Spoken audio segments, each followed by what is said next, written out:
আসসালামু আলাইকুম রহমতুল্লাহ। আজকে আমরা আমাদের চতুর্থতম ক্লাসে চলে এসেছি। সিএসএস ফ্লেক্স অ্যান্ড গ্রিড আমাদের সিরিজের।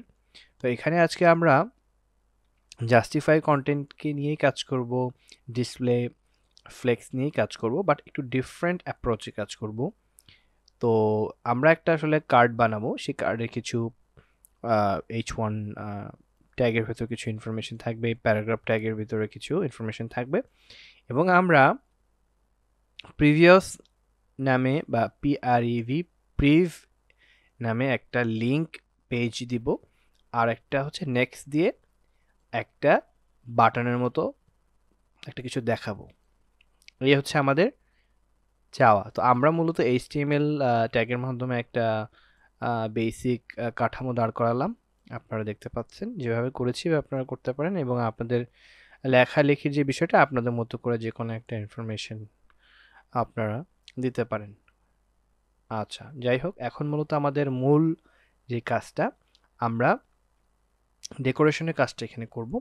তো প্রথমে আমরা সবটুকুর জন্য একটা বক্স, যদি চিন্তা করেন একটা বক্স, সেই বক্সটা প্রথম ডিপটা হিসেবে আমরা একটা বক্স ধরে নিলাম। এখানে সাপোজ এটা ডিপটা একটা বক্স, এই বক্সটার একটা নাম দিলাম যে ক্লাস কার্ড। তো এই কার্ডের ভেতরে বা এই বক্সের ভেতরে আমার বাকি যেই প্রয়োজনীয় জিনিসগুলো সেগুলো আমরা রাখবো। সেই কার্ডের ভেতরে, সেই ডিভটার ভেতরে বা সেই বক্সটার ভেতরে প্রথমে আমরা দিতে চাচ্ছি একটা H1 ট্যাগ। তার ভেতরে কিছু একটা লেখা থাকবে, যা লেখা আছে তা এখানে আপনারা দেখতে পাচ্ছেন। তারপরে আমরা যেটা চাচ্ছি যে আমরা পি ট্যাগের ভেতর কিছু টেক্সট লিখব। তো নিলাম, লিখলাম। এরপরে আমরা আরেকটা বক্স, ছোট একটা বক্স নিব, যে বক্সটার নাম থাকবে বা ক্লাস নেম থাকবে লিঙ্কস।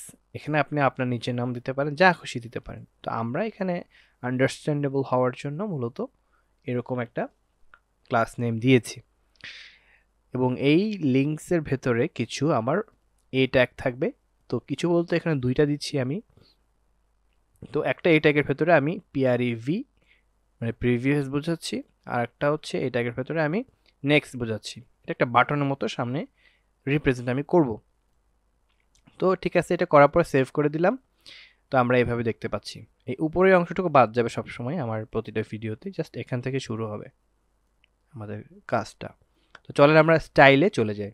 তো আগে দেখে নিই ইন্টিগ্রেট করা আছে কিনা। হ্যাঁ, আমার এখানে স্টাইল 2টা অ্যাড করা আছে।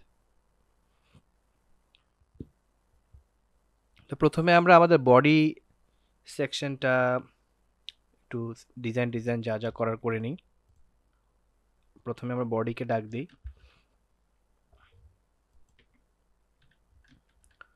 বডি। এখানে আমরা ব্যাকগ্রাউন্ড কালার কি দিতে পারি? ব্যাকগ্রাউন্ড কালার আপনারা আপনাদের মতো একটা দিয়ে দিন, বা আমি যেটা দিচ্ছি সেটাও দিতে পারেন। আচ্ছা, তারপরে হচ্ছে আমরা কালার হিসেবে,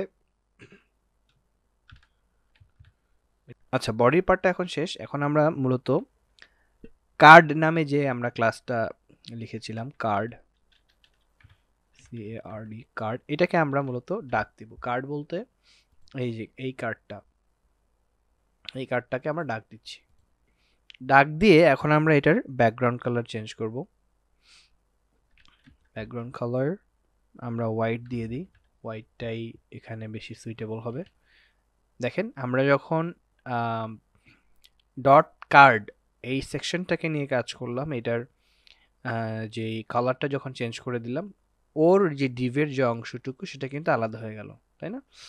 আচ্ছা, তারপর একটু প্যাডিং দিতে হবে। প্যাডিং আমরা 2.5 রেম দিয়ে দিচ্ছি। হ্যাঁ, সুন্দর লাগতেছে এখন। তারপর হচ্ছে ম্যাক্সিমাম ওয়াইড দিয়ে দেব কত? 16 র্যাম দিয়ে দিই, 16 র্যাম। আচ্ছা, তারপরে হচ্ছে বর্ডার রেডিয়াস কত দেওয়া যায়? বর্ডার রেডিয়াসটা হচ্ছে এই অংশটুকু, দেখেন এই অংশটুকু বর্ডার রেডিয়াস হবে। তো বর্ডার রেডিয়াসটা আমরা 10 পিক্সেল দিয়ে দিই। বর্ডার রেডিয়াস 10 পিক্সেল, সেভ করে দিই। দেখেন চারিপাশে বর্ডার রেডিয়াসটা সুন্দরভাবে একটা মানে অ্যাট্রাকটিভ একটা ডিজাইন কিন্তু চলে আসলো। আচ্ছা এইবার আমরা হচ্ছে H1 ট্যাগ নিয়ে কাজ করব। H1 ট্যাগের ডিজাইন নিয়ে কাজ করব। H1 ট্যাগটা কোথায়? এই যে এই H1 ট্যাগটা। তারপরে আমরা পি নিয়ে কাজ করব, মানে এটা ডিজাইন নিয়ে মূলত কাজ করব। ডিজাইন বলতে এখানে হয়তো কালার টালার দিব এই আর কি। আমরা একটা কালার দিয়ে দিই, আপনারা আপনাদের মতো দিতে পারেন, সমস্যা নেই। এটা কোনো বিশেষ কিছু না যে সেম কালারই আপনাকে দিতে হবে, আবার সেমও দিতে পারেন, সমস্যা নেই। তো আমি একটু কালারটা চেঞ্জ করে দিলাম। তো এখন কিন্তু আর একটু সুন্দর লাগতেছে, তাই না? আচ্ছা এবার আমরা কি করতে পারি, একটু মার্জিন দিয়ে দিই। মার্জিন কি শূন্য দিয়ে দেবো? শূন্যই দিই। মার্জিন 0 দিয়ে দিই। আচ্ছা এবার আসেন আমরা পি ট্যাগ নিয়ে কাজ করি। পি ট্যাগকে ডাক দিই। প্রথমে হচ্ছে আমরা লাইন এবং হাইট, মানে লাইনের যে হাইটটা সেটা দেব, ঠিক আছে? তো সেটার জন্য আমাদের যেটা করতে হবে, কত দিতে পারি আমরা? 1.4 দিয়ে দিই। এরপর আমরা লিঙ্কে ডাক দিব। লিঙ্কে গিয়ে এবং এ যে ট্যাগটা সেটাকে ধরবো। প্রথমে আমরা লিঙ্কসকে আনলাম, লিঙ্কসে যাওয়ার পরে এ যে ট্যাগ এটাকে আমরা ধরবো, ধরে ওইটার ডিজাইনটা করব। তো চলেন আমরা যাই।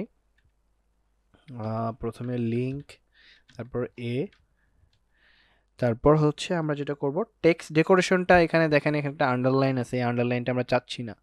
তো যেহেতু এটা আমরা চাচ্ছি না, তাহলে এটার প্রয়োজনীয়তাটা নাই। হ্যাঁ, এটাকে আমরা একটু বাদ দিয়ে দিতে পারি। তার জন্য কি করতে হবে? তার জন্য যেটা করতে হবে, প্রথমে আমাকে সরি এখানে একটু ক্লাসের জন্য তো ডট দিতে হয়, তাই না? এটা দেওয়া হয়নি, দিয়ে দিলাম। তো প্রথমে হচ্ছে আমাকে টেক্সট যে ডেকোরেশন সেটা বন্ধ করে দিতে হবে, নান করে দিতে হবে। নান করে দিলেই খেয়াল করবেন যে এই ডেকোরেশনটা চলে গেল, যত রকম ডেকোরেশন আছে বাই ডিফল্ট সেগুলো চলে যাবে। আচ্ছা তারপর হচ্ছে আমরা প্যাডিং দিতে চাচ্ছি। প্যাডিং আমরা 8 পিক্সেল দিব। তারপর ধরেন 15 পিক্সেল দিয়ে দেব, ডানে বামে উপর নিচ। ব্যাস, সুন্দর। কিন্তু এখন একটা মানে প্যাডিং হওয়াতে একটা স্পেস কিন্তু সে পেল। আচ্ছা এবার হচ্ছে আমরা ব্যাকগ্রাউন্ড কালারটা দিয়ে দিই। ব্যাকগ্রাউন্ড কালার কত দেওয়া যায়?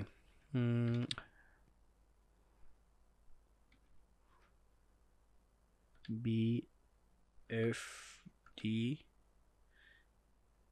বি এফ ই হয়ে গেল, তাই না? ব্যাকগ্রাউন্ড কালারটা দিয়ে দিলাম। লিঙ্কস এ এর যে ব্যাকগ্রাউন্ড কালারটা, এটার ব্যাকগ্রাউন্ড কালারটা দিয়ে দিলাম। তারপরে এবার হচ্ছে এটাকে একটু একটু আলাদা করে ফেলি।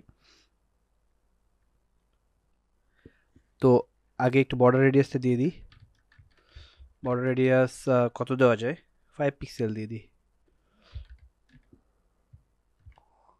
ঠিক আছে। তারপরে ফন্ট সাইজটাও একটু চেঞ্জ করে দিই। 0.9।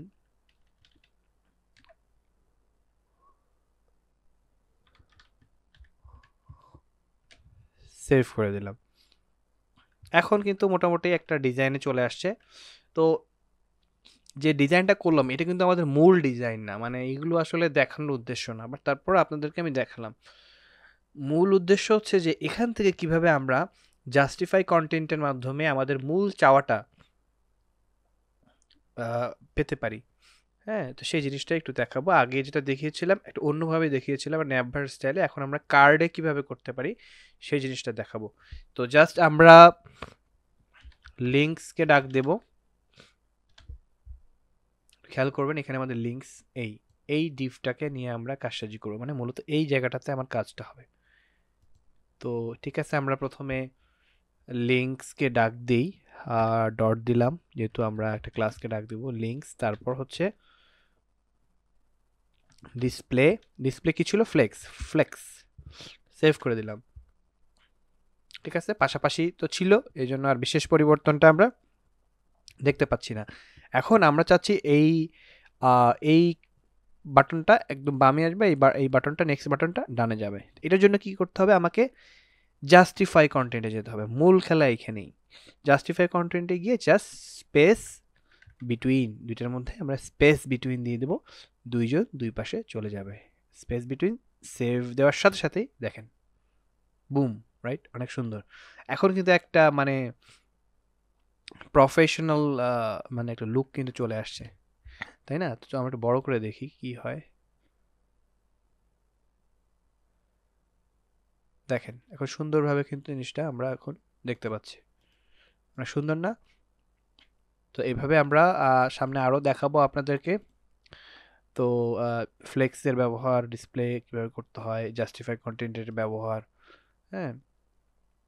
তো এখানে আপনারা অন্যান্য ভ্যালু দিয়ে চেক করে দেখতে পারেন কি পরিস্থিতি হয়।